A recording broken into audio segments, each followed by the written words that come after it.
我们美律师佬本地法律第一频道，记得订阅我们，并且开启小铃铛，获取最新视频。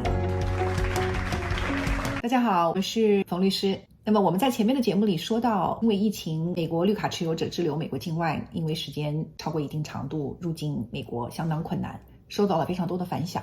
这些反响中呢，我们发现了疫情不仅打乱了你回美国的计划，同时也打乱了很多人生宝宝的计划。如果不是疫情，宝宝生在美国，自然就有美国籍，那么以后出入美国呢，没有任何的问题。但是如果因为疫情，你的宝宝出生在美国境外了，而这个时候如何让宝宝顺利的回到美国，如何给宝宝申请绿卡，是很多人头痛的问题。根据美国的亲属移民的程序，绿卡的父母是可以给自己的孩子申请绿卡的。那么这个程序呢，需要分2步走。你需要递交130申请，130申请批复之后，你需要递交485，或者是走领事程序。整个的过程大概前后需要2年左右才能完成。那么开销呢，大概需要几千美金。那么这个无形中呢，是给这些本来就已经受到疫情影响的家庭呢，增加了非常多的负担。但是我们今天要讲到的是美国移民法中关于美国绿卡持有者在海外出生宝宝是可以豁免我们刚才所说的传统的亲属移民的过程。如果这一个豁免的政策你符合条件，你用对了，你申请宝宝绿卡的整个的周期就几分钟的时间，而且呢全程是没有费用的。所以接下来听好了，符合豁免条件的是分2大类。第一大类呢，是在父母任何一方取得移民签证之后，还没有入境美国的情况下，如果这个时候宝宝出生了，那么父母任何一方带着宝宝回美国的时候，就可以在美国海关直接给宝宝申请绿卡。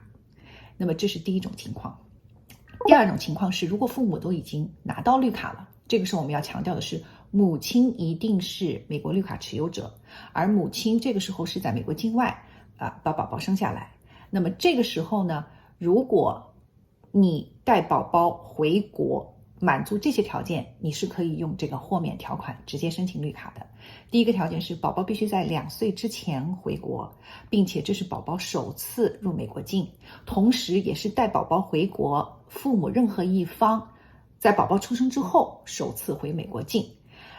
那么入境的时候，父母任何一方带宝宝入境的时候，这个家长他并没有放弃绿卡，也就是说你的绿卡还是有效的，还是允许你以绿卡的方式入境的。那么符合这个条件，你就可以在带宝宝入境的时候，在海关就给宝宝申请绿卡。那么这个过程前后也就是几分钟的时间。那么宝宝在入境之后30天内就可以收到美国移民局制作好的绿卡。那么这个整个的豁免的过程，我们要注意的一点是，符合的条件和入境的条件依据宝宝父母是否是已经是绿卡持有者，还是说刚刚拿到移民签证。那么这2个条件我们刚才说到，它对宝宝入境和父母的身份的要求是不一样的。同时要注意的是，父母在带宝宝入境的时候，你的绿卡一定是一个有效的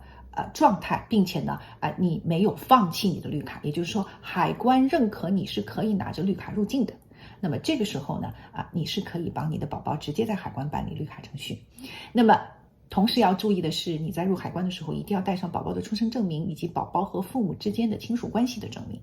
那这样的话呢希望大家因为疫情滞留在海外，并且在海外出生了宝宝的父母呢这是一个绝对是一个非常便捷、快速，并且省时间、省费用、省精力的一个豁免的手段，希望大家能够用到。谢谢。如果今天的节目对你有帮助，那就帮我们订阅、点赞、分享吧。有任何问题也欢迎在评论区留言，你的法律问题我最关心。